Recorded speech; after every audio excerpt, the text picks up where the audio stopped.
Then something moved on my foot. It moved over my body and up to my face. I looked down, and I saw a man.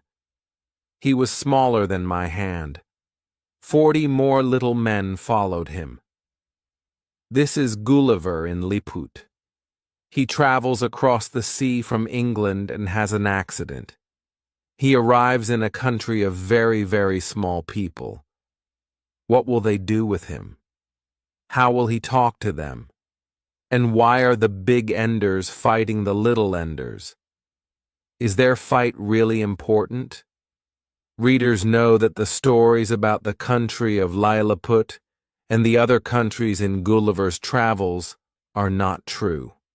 But when we read the book, we see our world through the eyes of the little people, and later through the eyes of big people and horses. Swift wants us to think about our ideas and our lives, and perhaps to change them. But at the same time, we enjoy the stories. Children like them because they are clever and funny. But Gulliver's Travels is for people of all ages. Swift wanted everybody to learn from his book. Jonathan Swift was born in Dublin, Ireland, in 1667. He went to university, to Trinity College, Dublin, and after that he worked for a writer in London. Then he wrote too. Swift wrote well about the ideas of his time, but some people did not like his new ideas, and in 1714 Swift went back to Ireland. He wanted to help the Irish people, and he wrote about the English in Ireland. They were often unkind, people felt. At the same time, Swift wrote Gulliver's Travels. The book was in the shops in 1726, and it is there now. Part 1. A Journey to Lilliput. Chapter 1. I come to Lilliput. My father lived in the north of England, but he was not very rich. I was the youngest of 5 brothers.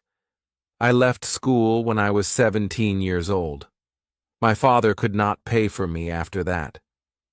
I traveled on the ship Antelope to the South Seas. We left Bristol in May 1699. I will not write down everything about our journey on those seas, but I will tell you this. On our way to the East Indies, a great wind carried us the wrong way. 12 of our men died from the hard work and bad food, and the other men were not very strong. One morning there was heavy rain, and we could not see well. In the strong winds, the ship hit something in the water and broke. 6 of us got a boat into the sea, but we were weak, and the wind turned it over. We fell into the water. The wind and the water carried me away from the other men, and I never saw them again. "I'm going to die," I cried loudly, but then I put my feet down. I could stand. The wind was weaker now. I walked for more than a kilometer through the water and came to an island. It was after 7 at night. I traveled another half a kilometer, but there were no houses or people. Perhaps I could not see them because I was very tired. Then I sat on the ground and slept the best sleep of my life. I woke up after about 9 hours. It was daylight and I was on my back. I tried to stand up, but I could not move. I turned my head a little and looked round me. I saw thousands of strings across my body. They were everywhere, round my arms, my feet, and through my long hair. I could only stay there on my back and look up at the sky.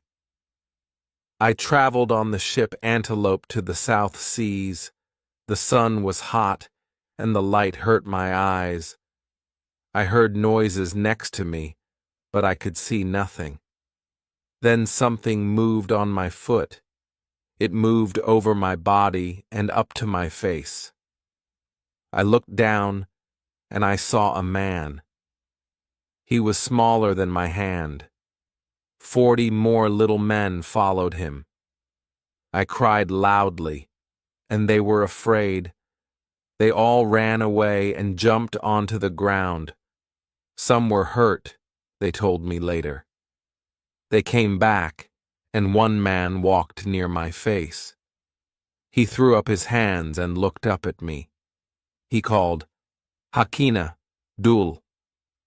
And the other man answered, "Hakina, Dul, Hakina." I could not understand their language. I pulled very hard, and I got one arm up from the ground. I tried to look at this man again. It hurt because it pulled some hair out of my head. I put out my hand and tried to catch some little men, but they ran away. Then I heard a noise, and something hurt my hand. 1,000 small swords, I thought. I looked down. They were arrows. Some arrows went into my clothes, and I could not feel them. But other arrows went high into the sky and came down on my face. They hurt me, and I was afraid for my eyes. I put my hand over my face. I'll stay quiet, I thought. Then I can break the strings tonight. These people can't hurt me very much. They're too small.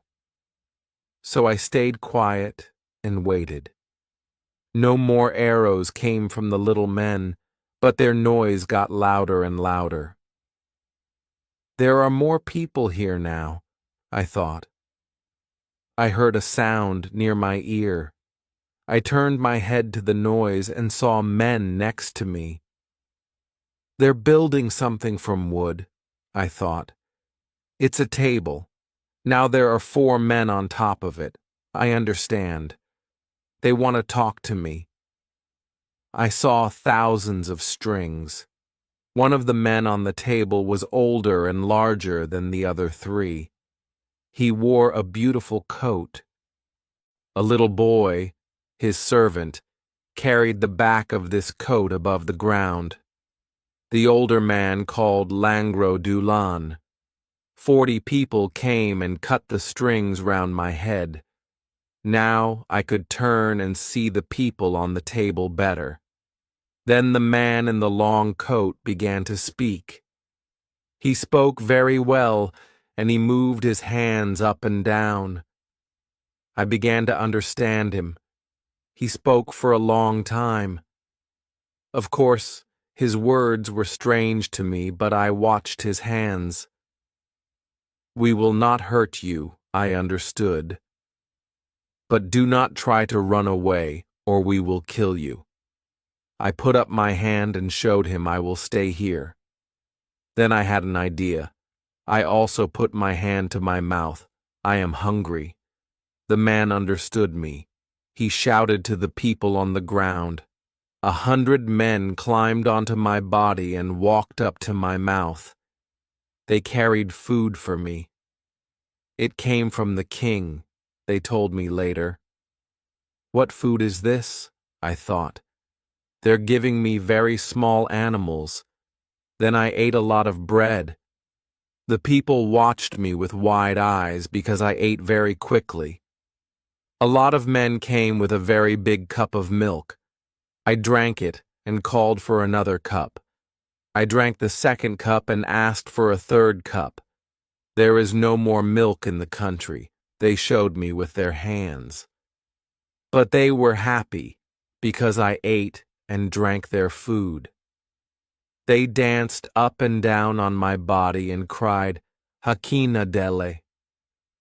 After my meal, a very important person came to me. He brought a letter from the king. Servants in very fine clothes followed him. He walked up to my face and put the letter near my eyes. Then he spoke and often turned to the northwest. Their city and their king were there, about a kilometer away. I learned later. The king wants to see me, I understood. I spoke to this man and showed him. Take these strings off me. but he moved his head. "No, we have to carry you with the strings round you. But we will give you food and drink. We will not hurt you." I remembered their arrows. I don't want to feel them again, I thought. They can carry me. The great man went away. After that, the people made a loud noise, and they shouted, "Peep Salon!" Then they came to my head and cut the other strings. Now I could turn my head more than before. I was happy about that. I began to feel very tired, and I slept for about 9 hours. There was something in my food, they told me later. The people brought some wood and pulled me onto it. 900 men worked for 3 hours before I was on the wood. I was asleep. 1,500 of the king's largest horses arrived. After 4 hours, we began our journey. The horses pulled me on my wood, and we traveled for a long time. At night, we slept. 1,000 men with arrows watched me, so I stayed quiet. The next day, at daylight, we moved again. In the middle of the day, we were about 150 meters from the city. The king came out. He walked round me and looked up at me carefully. "Do not climb up onto this man's body," his men told him. "It is too dangerous." We stopped in front of an old church. This was my house now. The great north door was more than 1 meter high and nearly 1 meter wide, so I could go into it on my hands. They put a string around one of my feet and tied it to the wall of the church. I could only walk about 1 meter away from the outside of my door. Chapter 2. My Life in Lily. Early next day, I came out of my house and looked round me. To me, the country of Lilliput was as small as a garden. The tallest trees were about 2 meters high. I turned and looked at the city. Was this little city a picture in a child's book? Across the road from my church, about 6 meters away from me, there was a very big house. I saw people on top of it. The king was there with other men, women, and servants. They're watching me, I thought. After a time, the king came down. He got up on his horse and came nearer me. The horse was afraid of me, the man-mountain. It began to jump up and down. But the king, a very good horseman, stayed on his horse. The servants ran to the animal's head and stayed with it. When he could, the king got down. He walked round me, but he never came too near. Men brought me food, and the queen and her young sons watched me from the top of the house. After a time, the king went away. A number of his men stayed and looked after me. "Some of our people want to hurt you," they showed me with their hands. I sat on the ground near the door of my house and tried to sleep. Suddenly, I felt arrows again, and one arrow nearly hit my eye. The king's men caught these bad people, 6 men, and threw them to me. I put 5 men in one hand. I took the other man and put him into my open mouth. He was very afraid, but I laughed and put the 6 men carefully on the ground again. They ran away from me as fast as they could.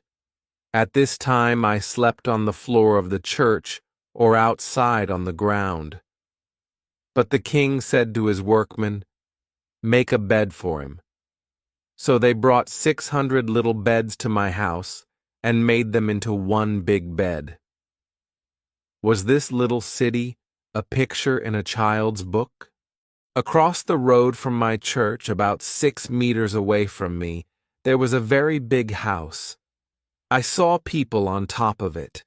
The king was there with other men, women, and servants. They're watching me, I thought. After a time, the king came down. He got up on his horse and came nearer me. The horse was afraid of me, the man-mountain. It began to jump up and down. But the king, a very good horseman, stayed on his horse. The servants ran to the animal's head and stayed with it. When he could, the king got down. He walked round me, but he never came too near. Men brought me food, and the queen and her young sons watched me from the top of the house. After a time, the king went away.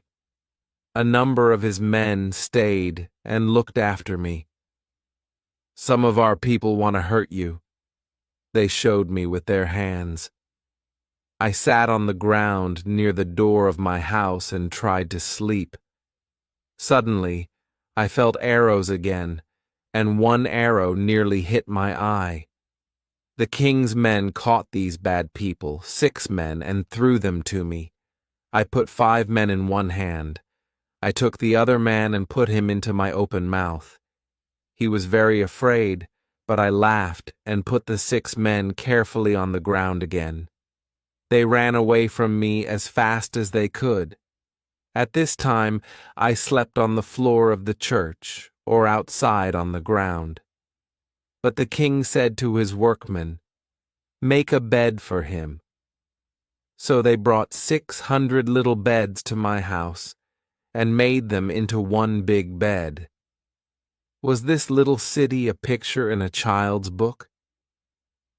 Then the king and his great men met and discussed me. "Perhaps he is dangerous," said the first man. "We cannot untie his strings." "He eats too much food," said the second man. "The people of our country will be hungry." "Let's kill him now," said the third man. "We can do it when he is sleeping." "No," said his friend. "What can we do with his dead body?" "It is too big." Then a man said to the king, "Some people tried to kill this big man with their arrows, but he was kind to them. He did not hurt them." "This is good," said the king. "We will not kill him now, but we will teach him our language." They did this, and in about 3 weeks I could speak quite well. The king often came to see me and helped my teachers. We began to talk. "Please untie these strings," I asked him. "Not now," he answered, "but I will think about it first, and do not be angry. My men will look at your things." "I'll happily show your men these things," I answered, "but I'll never hurt you or your people with them." The next day, 2 men came and walked over me. They looked inside my clothes. They made notes on everything: my notebook, the glasses for my weak eyes, my money, and my money bag. The king called to me, "Your sword is as big as 5 men. Please give it to me. Wait, I will bring more men." 3,000 men stood around me and watched. "Pull out your sword now," shouted the king. I took my sword from under my clothes. The sun shone on it and hurt everybody's eyes. I put it on the ground, and the king's men quickly carried it away. "Now give me those other strange things," he shouted. I gave him my guns. After this, the king sent me his rules. "Follow my rules, and we will untie your strings." He told me the rules of Golbasto Mumaran, Elame Gordilo Shefam Mali Aliguay, king of Lilliput, a great man. 1. The man-mountain will ask before he leaves our country. 2. He will ask before he comes into the city. 2 hours before this, everybody will go into their houses and stay there. 3. He will only walk on the roads. He will walk carefully. He will not put his foot on any person or on their horses. 4. He will not take anybody up in his hands. 5. He will help our ships and our men in the war with the people of the island of Blusku. 6. He will help our workmen when they build a wall around our garden. 7. We will give him food for 1,728 of our people. The reader will ask, why did the king use the number 1,728? Well, I was as tall as 12 people from Lilliput. So, my body was as large and as heavy as 12 times 12 times 12 people from Lilliput. 12 times 12 is 144. 144 times 12 is 256, 1,728. This was the answer of the king's clever men. I read the rules and said to the king, I will follow them. The next day, men came and untied the strings from my leg. Now I could walk again. Chapter 3. I make war on Blefuscu Redrassil. A great man in Lilliput and a good friend of the king came to my house with his servant. He wanted to speak to me. You can put me on your hand, he said. We talked for an hour. There are many problems in Lilliput between the big enders and the little enders, he told me. The king and most people are little enders, but the people of the island of Blefuscu help the big enders here. Now there is war. Can you help us? But what is this war about? I asked. And what is a big ender? It is about eggs, he answered, and it is very important. For many years, everybody in Lilliput cut their eggs at the big end before they ate them. We were all big enders. But this king's grandfather cut his finger when he opened his egg. He was only a boy at the time, but his father, the king, made a new law. Everybody had to open their eggs at the little end. We had to be little enders. Many of the king's people were angry and opened their eggs at the big end. Some big enders left our island and started new lives in Blefuscu. The big enders hate the little enders, and the little enders hate the big enders. I went to the king the next day. I can help you in your war. I told him, the ships of Bluscu are waiting for the right wind. Then they will come to Lilliput. They know nothing about me because I stay away from the sea. Listen, I have a plan. The king listened carefully to my words, and he was very happy with my plan. I then went to our ships and asked questions about the sea between the island of Lilliput and the island of Bluscu. It is not more than 1.5 meters or 2 meters to the bottom of the sea, they told me. I found some very strong string. Then I left my shoes on the dry ground and walked into the water.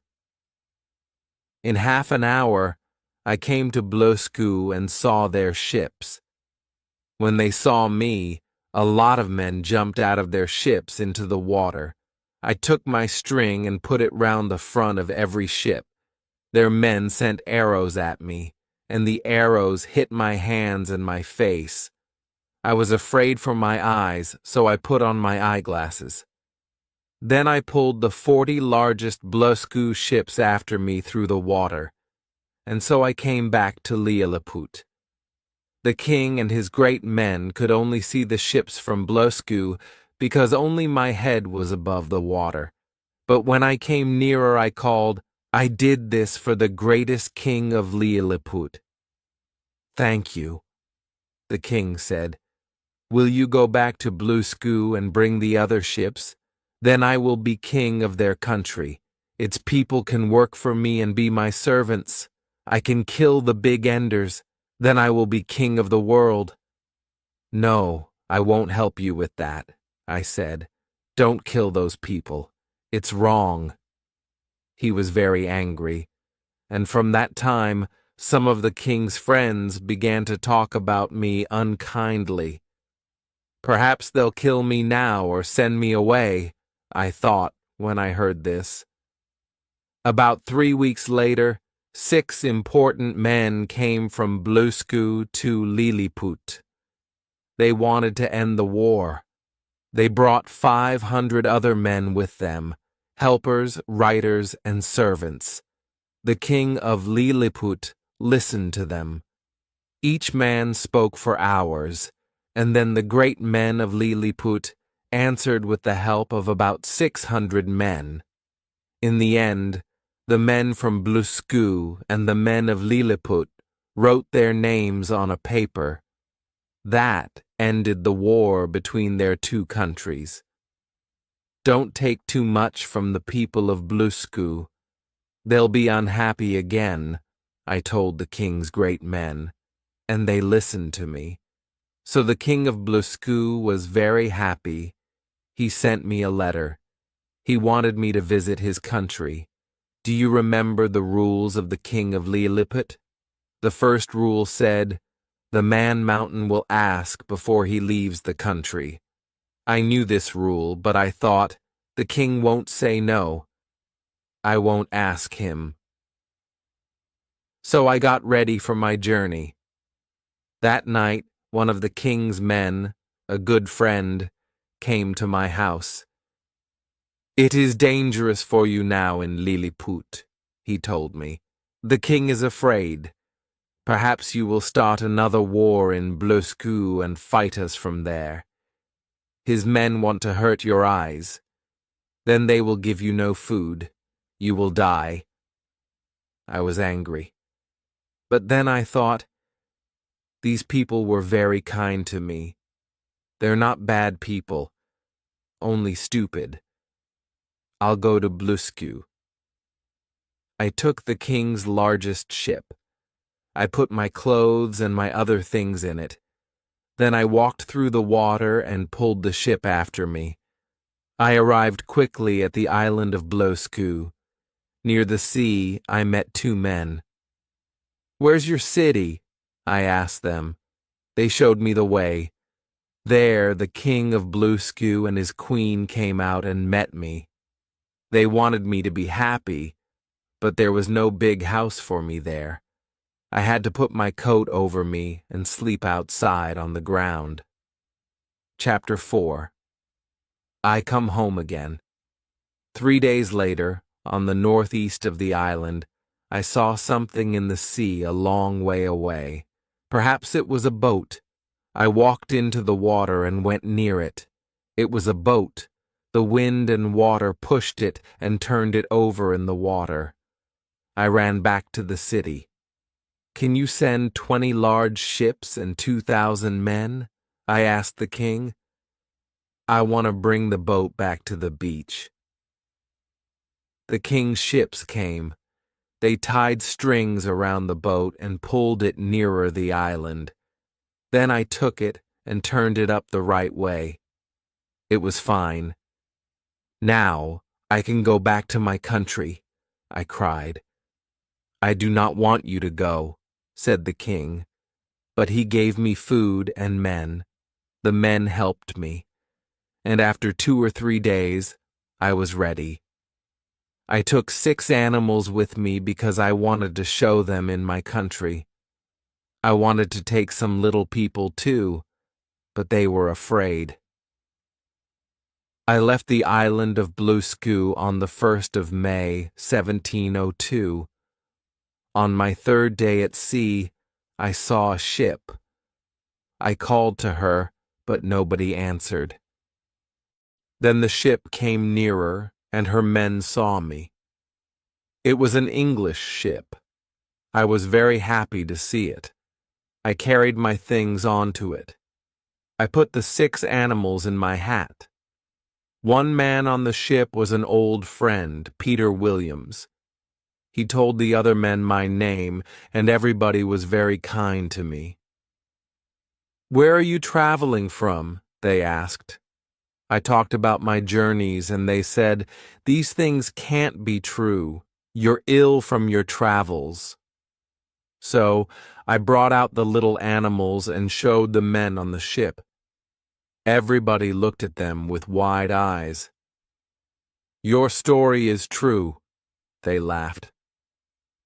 I will not tell the reader about that journey because nothing really happened. One of my animals died, but I sold the other animals in England for a lot of money. Part 2. Gulliver in Brobdingnag. Chapter 5. I come to Brobdingnag. I was rich after my journey to Lilliput, and I bought a house in England. I'll live here quietly and be happy, I thought. But I could not stay there. I went to sea again. We traveled to the Indies. We bought and sold things there. Near the Molucca Islands, a great wind caught us. Day after day, it carried our ship to the east.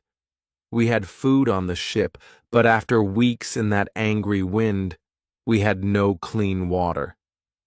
Then the wind died, and one of the seamen shouted. In front of us, we saw a strange country. Men left the ship in one of the boats, and I went with them. We looked for water, but we could not find a river. We walked for a long time. I went south, but there was no water. So I went back to the boat. But the boat was not there. It was on the sea a long way away, and the other men were in it. The boat moved very fast through the water. I opened my mouth because I wanted to shout to them. Then I stopped when I saw a very big man near their boat. The sea was only halfway up his legs. I turned and ran away to the mountains. I was afraid for my life.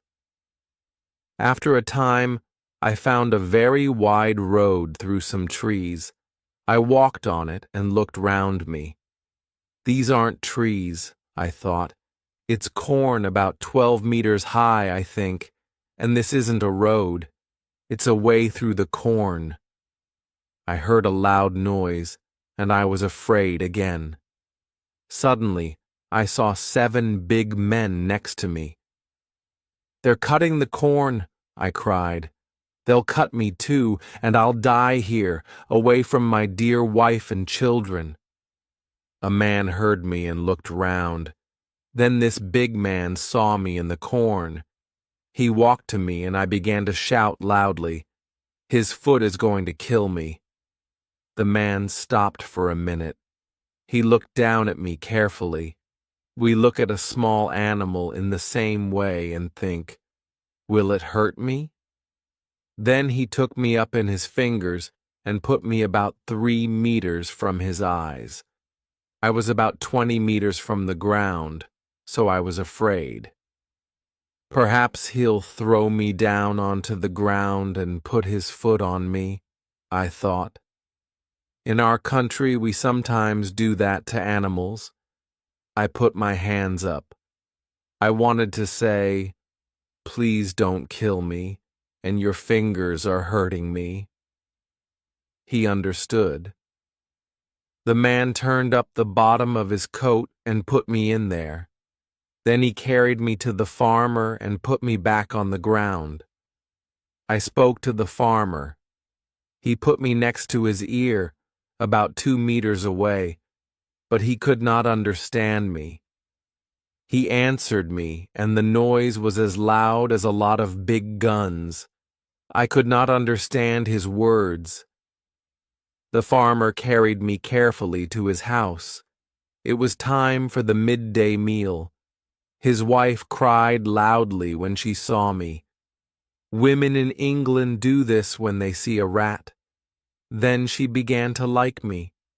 She cut up some bread and meat for me. I smiled. "Thank you," and took out my knife. Then I began to eat quickly. The people round the table, the farmer and his wife, 3 children, and the farmer's old mother, watched happily. A cat jumped onto the table and looked down at me. I won't be afraid, I thought. Then this cat won't hurt me. I walked past the cat 3 or 4 times, and in the end, she was afraid of me. But then a worse thing happened to me. The farmer and his wife had a baby, and they showed me to this child.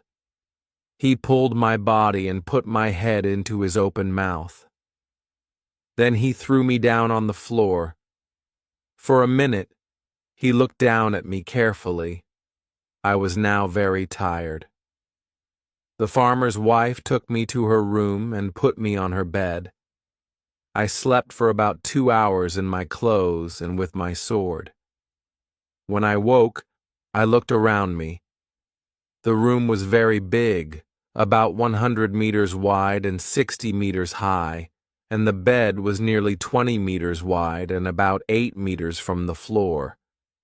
Suddenly I sat up, afraid. 2 rats were on the bed. They wanted some meat, me. 1 rat came near me and I pulled out my sword. The 2 animals were not afraid. 1 rat tried to eat my arm and I cut its stomach with my sword. It died. I could not kill the other rat, but I cut its back. The farmer's daughter helped me. She was about 9 years old and about 12 meters high. But in other ways, she was not different from an English girl of the same age. She played with a small house in her bedroom, and I slept in the little house, away from the rats and other animals. The farmer's daughter was also my teacher. I showed her things, and she told me the words for them. So in 1 or 2 days, I could ask for everything. She called me Grilled. Then her family used that name, and later everybody in their country, robbing Nag, called me Gildrig. It means a very small man. The girl looked after me every minute of every day and night. I called her my Glumdolich, my little helper. But in the end, I made her very unhappy. People in the villages near the farmer heard about me and discussed me. "This animal," they said, "is only as big as a splachnook." This was an animal in their country under 2 meters long. But in other ways, it is not different from a very small man. It speaks its language, and it is learning our words. It walks on 2 legs, but its legs are very small and weak. It wears clothes, and it has a very small sword. The headman of a village came to the farmer's house because he wanted to see me. I stood on the table and spoke to him. Then the visitor talked to the farmer about me for a long time. Glumdalich listened, but she was more and more unhappy. Later she cried and told me, "They have a plan. They want to show you to the people of our town when they sell the corn there. Some people will put you in their hands. Perhaps they will hurt you when they do this. My father will make money, but I will try to stop him." But she could not stop her father. One day, he took me to the nearest town. His workman made a box for me with a little door in it. He carried me in this on his horse, and his daughter sat behind him. I had a very bad journey. The horse moved up and down as quickly as a ship in an angry wind. The town was only 40 kilometers away, about half an hour's journey. But I was tired when I arrived. Then the farmer found a room and showed me on a table to about 30 people every time. Glumdal Klitsch stood on a chair next to the table and helped me. She asked me questions. I knew the answers now. "What is your name?" she asked in the language of Brobdingnag. "My name," I said in the same language, "is Lemuel Gulliver." I had to shout, "Where do you come from?" "I come from England." "Why are you very small?" "I am not small. I am as big as the other men in England. You and your people are very, very big." The people laughed. Then the loud noise hurt my ears and made me ill. Then I had to walk on the table and drink. I pulled out my sword and showed them an English sword fight. And I had to do a lot of other things. The farmer showed me 12 times that day. After that, and after a very bad journey back to the farmer's house, I was very tired and ill. I did not get better. The farmer wanted more and more money. He began to show me every day at his farm, and people came from a long way away. Glumdlich cried because I was very weak. "What can I do?" she said. Chapter 6. I meet the king and queen. I was very ill now. "I think he is going to die," said the farmer. "I will show him more before he dies, then I can make more money." He began to show me in the big cities. The first was Lor Brulgrud, the greatest city in Brobdingnag. The king lived there. He wanted the farmer to show me to the queen. Perhaps the queen will help me, I thought. The queen asked me some questions about my country and my travels, and I answered them. "Would you like to live here?" she asked me in her language. "Yes," I answered, "but I work for the farmer. I'm his servant. I'll have to stay with him." "Perhaps he will sell you to me," the queen answered. "The queen bought me from the farmer for a lot of money." "Can his daughter work for you?" I asked the queen. "She's a good friend. I don't want to leave her." Glumdlich came with me, and we were very happy. One day the queen took me to the king. He was very busy with his books and papers. He looked at me on his wife's hand, but only quickly. "So, you like splacknucks now?" He laughed. The queen laughed with him and put me in front of the king. He asked me some questions, and I told him my name and about my travels. He sent for his men. They watched me, and they talked about me for hours. Then they spoke to the king. "This thing," they said, "is not an animal. It cannot fly or run very fast. It cannot climb trees or run away under the ground. It is not a very small person because it is smaller than the smallest person in the world. It is a thing, and nobody planned this thing. It is a mistake." I spoke to the king. "I'm not a thing," I said. "In my country, there are millions of men and women of my size. The animals, trees, and houses are the right size for us. We have our language, our ruler, and our laws." I told him about England and the other countries of Europe. He listened carefully. Then he sent his men away. "I want to hear more from this little man," he told the queen. "Build a house for him." The queen sent for the best woodworker in the country, and he made a box for me. He was a very good worker, and in 3 weeks I had a big room. It was about 5 meters long, 5 meters wide, and 3 meters high. It had 2 windows and a door. Glumdlich could open the top and clean the room. She took my bed out in the morning and put it in at night. The queen liked me very much. At dinner time, I sat at my table on her dinner table. The queen always cut my food as small as she could. Then I cut it again with my knife and ate it slowly. On Wednesdays, nobody worked, and every Wednesday, the king had dinner with his family. Then the king liked to have me and my table near him. He asked me questions about Europe and its people, its laws and ideas, and its rulers. The queen liked me very much. I spoke to him about our wars, our great rich families, the fights between our churchmen, our rulers, and Parliament. The king laughed and made a loud noise.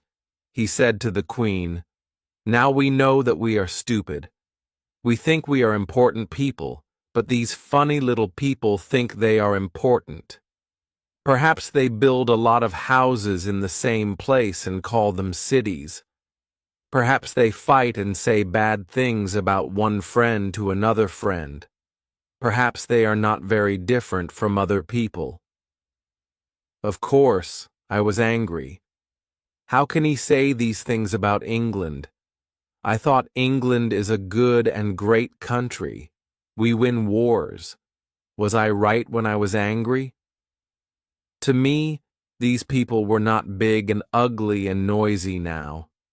Perhaps I will laugh at the people in my country when I see them again. The king was very interested.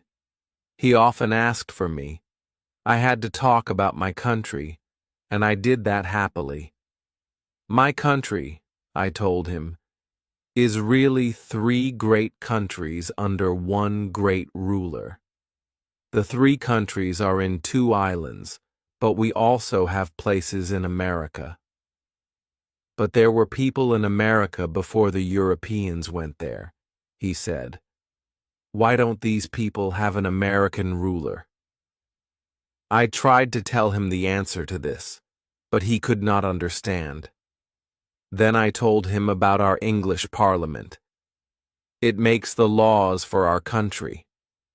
I said, there are 2 houses in this Parliament. One is the House of Lords. Some great families have a place in this house. A father gives this place to his son when he dies. The House of Lords helps the king or queen. It discusses the laws from the other house, the House of Commons. The king had more questions. How do these men learn about very important men who had the word Lord in front of their name, the laws? He asked. It is difficult work. They have to know that a law is good for the country and not for them. Do they learn these things when they are boys or young men? No, I answered. They learn when they go to the House of Lords. Before that, they learn to kill animals, and they learn to fight. The House of Commons is very different. The people of the country send men to it, and those men speak for them. Nobody pays them, but they want to help people. A new law first goes through the House of Commons. Then the House of Lords discusses it. Sometimes the ruler wants more money from the people, and then he has to ask the House of Commons. How can the men in the House of Commons do this work for no money? The king asked again and again. Perhaps some men are bad. Perhaps they take money from people when they make a law. Perhaps they get more money from the people for the ruler or his friends. He did not understand my answers. So I told him other things about my country. But I do not like, he said, to hear about wars. They cost your country a lot of money. Perhaps, my little Grig, you are now better than your little people because you know other places in the world. You are a good man, but sometimes stupid, because of course your head is very small. I was angry. We are small people with small heads. I thought, We know a lot of things in our country. I'll tell him about gunpowder. We have very clever men in my country. I began. They can make a dangerous powder. They push this powder into a long gun. Inside the gun, there is a very hard ball. When you put fire near the powder, there's a loud noise. The powder pushes the ball from the gun, and the ball flies out very fast. When it hits something, it breaks it. A ball from the biggest gun will kill a lot of men, or it will break the strongest wall, or send the biggest ship to the bottom of the sea. Who can make this powder? The king asked me. A lot of people from good schools, I said. I can make it. I can show your workmen, and they can make big guns, perhaps 60 meters long. With 20 or 30 of these guns, you can break down the walls of the strongest town in your country in hours. Stop, the king said. Never speak of these things again. Don't talk about them to me or to anybody in my country, or you will die. This is strange, I thought. He is a good king, and he understands a lot of things, but sometimes people want changes, and he doesn't want to hurt anybody. What will he do when they don't want a king here? Your rulers, your men in parliament, and your clever men are not working for the people of your country, said the king. A good farmer with his fruit or vegetables helps his people better than them. Chapter 7. I come home again. After 2 years in the country of Brying Nog, the king and queen made a journey to the towns and cities of the south. I traveled with them in my box. We arrived near the sea. Glum Dalclitch and I were very tired after our journey, but I wanted to see the sea again. Glum Dalclitch, I said, we're tired, but I'd like to be outside. Let's go down to the sea. She called a boy. He carried my box, and we went out. The boy was not very careful. I felt more ill than before. I'll sleep for a time, I told Glumdalclitch. She shut my windows and my door. Then I went to sleep. Suddenly I woke up because the box moved up and very fast. I moved to a window and opened it. I looked out, but I could see nothing, only sky. Then I knew. One of the country's great seabirds is carrying me away, I cried. When it's near its home, it will break my box. Then the bird will carry me to the young birds for food. My box began to move faster and faster, up and down. Through the window, I saw 2 other birds. They began to fight with my bird, and it could not carry me. I fell into the sea with a loud noise, and I went down, down, down under the dark water. Then suddenly my box came up again to the top of the water and stayed there. I'm not dead, I cried, and the water isn't coming in, but what's going to happen to me? How can I get out? Will I die because I'm hungry or thirsty or cold? Will great winds break my box? One day, I heard a loud noise. Something pulled my box up about 1 meter, and I could hear the sound of people. So I shouted in different languages. Something or somebody moved the top of the box. And then I heard in English the words, "Is anybody there?" "Yes," I shouted. "I'm an Englishman. Please help me." "Your box is now near our ship," he answered, "and one of our men is going to break it. Then you can climb out." "No, don't wait," I called. "Pull the box out of the water and put me on a table." The men laughed. When I was out of the box and in the ship, I understood. They were not bigger than I was. "Why are you shouting?" asked one man. "Do you know the country of Brabing Nag?" I asked him. "There the people are very, very big, more than 20 meters tall." One had to shout or they couldn't hear me. I was there before my journey in the box. "This can't be true," he said. So I showed him the things in my box. When he saw a tooth from one of the king's servants, he laughed. It was nearly 1/2 meter long. "Please, can I have it?" he asked.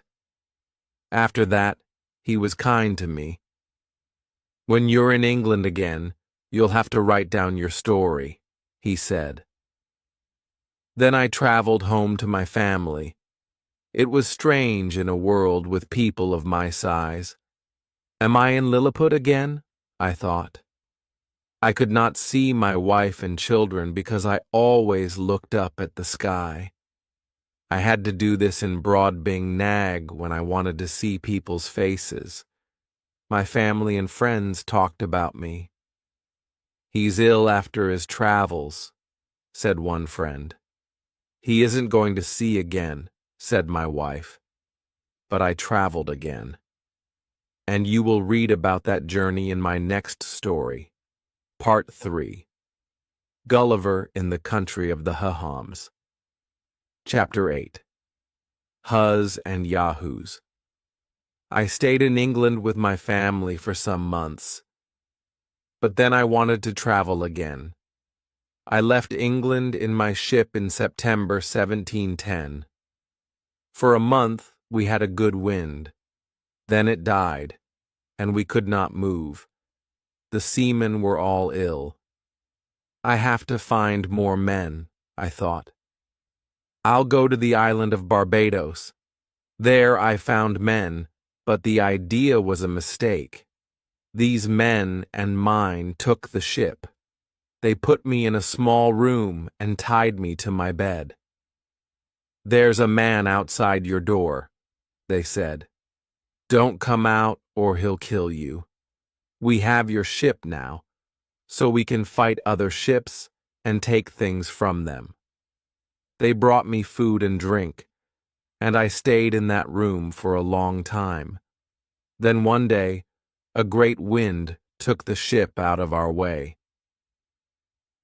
In May 1711, the other men saw a beach, and they took me to it in the ship's small boat. "What country is this?" I asked them. They said nothing and left me there. I began to walk away from the sea. I had my sword with me, and I was happy about that. When I came to a road, I walked carefully. I was afraid of arrows. I saw some animals near the road and other animals up in the trees. They were very dirty and very ugly. The bigger animals had a lot of hair on their heads, their faces, and their backs, and on the front of their legs and feet. The smaller animals had longer hair on their heads, but not much hair on their bodies. Their hair was different colors: brown, red, black, and yellow. I hated these animals. When I looked at them, I felt ill. I walked again. Perhaps I will meet some men, and they'll help me, I thought. Suddenly, I met one of these ugly animals on the road. He stopped and looked hard at me. This made his face uglier. He put out his front foot, and I hit him with my sword. "You will not hurt me, you ugly animal," I cried. I did not want to hurt him too much, but he made a loud noise, and about 40 more animals ran to him. They shouted at me and made angry noises. I moved to a tree and stood with my back to it. I used my sword, but some animals climbed up the tree. From there, they threw things down at me. Suddenly, the animals all ran away quickly.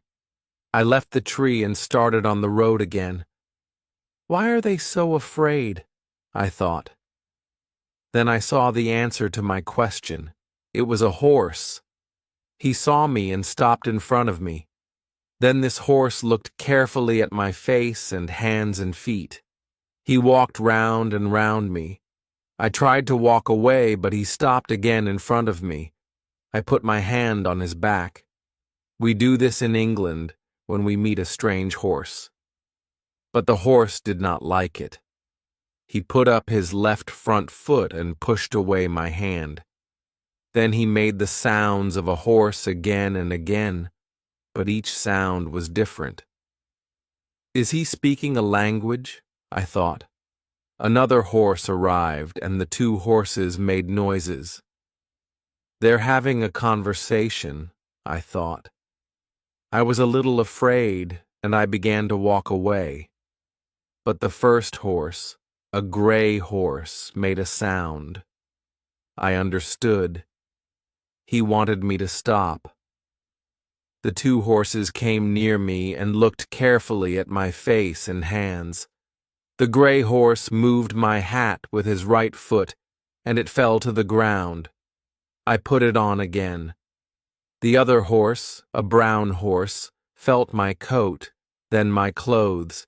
He hurt me, and I shouted loudly, "I am an Englishman! Please, can I sit on your back and go to a town or village?" He walked round and round me. The two horses began to talk about me again in their horse language. One word made the sound Yahoo. I tried to say it too. Then I said it to the horses. The gray horse said the word again and again. I repeated it, but not very well. The brown horse gave me a second word, a more difficult one. H. I tried it 2 or 3 times. The last time was better. One horse talked to the other horse about me, I think, and the brown horse went away. The gray horse told me, "Walk in front of me." I followed him. Sometimes I walked too slowly, and he cried, "Hon." "I'm tired, and I can't walk faster," I showed him. "Can I sit on the ground?" Then the horse stood quietly, and I sat down. We traveled for 5 kilometers before we arrived at a house. I began to look for people. They teach their horses well in this country, I thought. Now I'll meet the owner of this fine horse, and he can help me. But there were no people in the first room of the house, only horses. I followed the horse into the second room, then the third room. I waited for people. The gray horse made a sound, and a smaller horse and 2 young horses came. They looked at me. This is the horse's house, I thought. The gray horse is the owner, and these are his wife and children. The servants are horses, too. But how can this be true? The wife looked at me in an unfriendly way. She turned to the gray horse and spoke to him. I heard the word Yahoo. He moved his head and said, "Hun, hun." So I followed him. We went to another house, and in it there were 3 of those ugly, hairy animals. They could not leave because there was strong string around them. The other end of the string was in the wall. The gray horse called a young red-brown horse a servant, and the servant untied one of the animals. He put that ugly, hairy animal next to me. The owner and his servant looked carefully at the animal, then at me. Again, I heard the word Yahoo. Then I understood. This ugly animal was not very different from a man. He had front feet, and I had hands. My feet and the Yahoo's feet were the same. The horses could not see that because I wore shoes. Our bodies were the same too, but the horses could not see that because I wore clothes. The red-brown horse gave me different foods. The yahoos ate meat, but I could not eat it. It was too hard and dirty. Then the horse gave me horse food, but it was too dry for me. I'll have to meet some men, I thought, or I'll die. And these yahoos are not men. I put my hands to my mouth. I am thirsty. The horses gave me milk. Later, I made bread from the dry horse food. Sometimes I caught a bird or a small animal and ate that. With this food and some fruit from the trees, I lived a very good life. I was never ill on that island. At night, the gray horse, I will call him my owner, talked to his servants about me. They found a place for me near the horse's house, and not too near the yahoos. I slept there. Chapter 9. The Life of the Hoe. I wanted to learn the language of these horses, the HMs. The gray horse, his family, and his servants wanted to teach me. Why? Because they wanted the answer to this important question: can an animal, me, think? My owner wanted to learn about me, so he gave a lot of time to me. You do not walk on your front feet. Why not? He asked. We call them hands, I told him, and we don't walk on them in my country. Your nose is too big. It is the right size for men of my age. The yahoos work for us on the farm, but they do not work well. Nobody can teach them. You are a good yahoo. You learn and work well. But I'm not a yahoo, I said angrily when I heard this. I hate these ugly, dirty animals. You hate them, and I hate them too. Please don't call me a yahoo. My owner wanted to know a lot of things, and he asked me a lot of questions. Where do you come from? Who taught you to think? Nobody can teach the yahoos to think. I came over the sea from another country in a ship. You make ships from wood, I told him. The other men on the ship brought me here and went away. It is not possible, he answered. No animal can make something from wood and go across the sea in it. Your words are a mistake. I could not understand these last words. Later I understood. There is no word in the Hounum's language for untrue. They use language because they want somebody to understand. When the speaker's words are not true, the words are stupid. They are a mistake because the hearer cannot understand him. So why did the speaker speak? We talked again and again. Who are the rulers in your country? He asked me. You call them yahoos? Yes, I answered. Do you have hinims there? Yes, I said. We call them horses. There are many horses in my country. Yahoo servants look after them. They give them food and make their beds. We like horses. They are strong and they run well. We sit on them when we travel, and they run and jump for us. How can you use them in that way? Asked my owner angrily. The Hainashems use yahoos. They work on the farms. They pull things and carry things. There are houses for them, but the houses are not too near the horses' houses. When they are not working, they stay outside. The yahoos love to be dirty, and the Houynems cannot understand that. Other animals like to be clean. I was clean. In this way, I was different from the yahoos. The Houynems saw this and liked me for it. One day, I talked to my owner about the wars in my country. We had a long war with another country, France, I told him. More than 1 million men died. Why do you have wars? He asked. Sometimes the rulers want more cities, I answered. Then a strong country fights a weak country.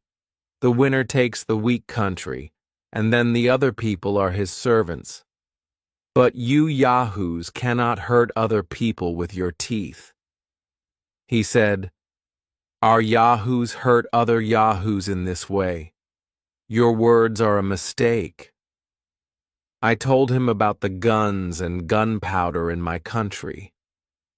We can kill a lot of people with one big gun. He stopped me.